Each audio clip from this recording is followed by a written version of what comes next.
Hi, I'm Scott Humphrey, CEO of the World Floor Covering Association, and this is Leadership Live. So on this week's Leadership Live, I want to give you a word that I believe will change your life.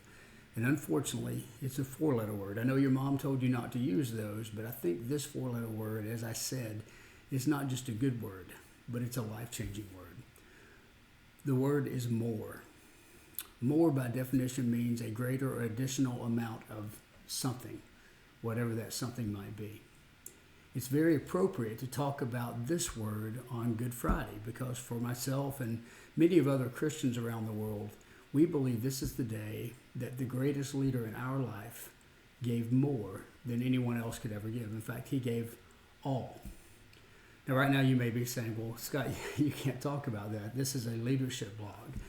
Well, the reality is I can't be honest with you as an audience if I don't share with you the most important thing in my life. I am who I am because of my relationship with Jesus Christ. But just so you don't get too uncomfortable with the religious aspect of this, let me share with you that Biography magazine once listed the 100 people who changed the world. Number one on that list, my favorite leader, Jesus Christ. In their book 212, The Extra Degree, Sam Parker and Mac Anderson talk about the difference a little more can make. At 211 degrees, water is simply hot.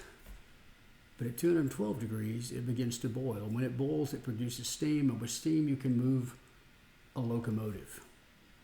The reality is it's time for many of us to turn up the heat in our lives just a little bit more.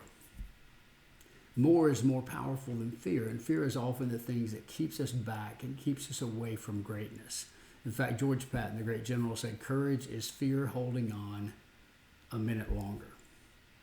Thomas Edison said, "Many of life's failures are men," and I'll insert, "and women, who did not realize how close they were to success when they gave up, if they had just given a little more."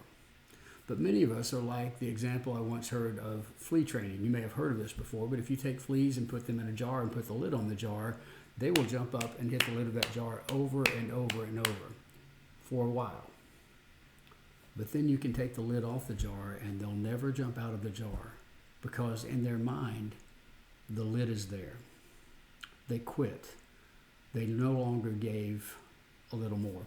I see this in people all the time, in the way that they take care of their health, in the way that they assert themselves, in the way that they become satisfied and they quit and stay. In my mind, those who succeed do more than those who don't. Those who live longer typically do more to take care of themselves than those who don't. And those whose leadership impacts the lives of others typically do more. They invest more, they care more, they study more, they communicate more, and they question more than those who don't. My challenge to you on this Good Friday is to be a more type of leader. Look at the different areas of your life and see where you can turn it up just a notch, just a degree, and make a vital difference. The book I've already shown you or mentioned to you is 212, The Extra Degree. I want to close by reading you one little section in the middle of the book, and it says this: "The line between failure and success is so fine that we are often on the line and we don't know it. How many a man has thrown up his hands at a time when a little more effort, a little more patience would have achieved success, a little more persistence, a little more effort, and what seemed hopeless failure may turn to glorious success." Albert Hubbard, great American publisher and writer. My prayer for you is that you will become a more type of leader. From this day forward, turn it up a notch, and then go out there and lead.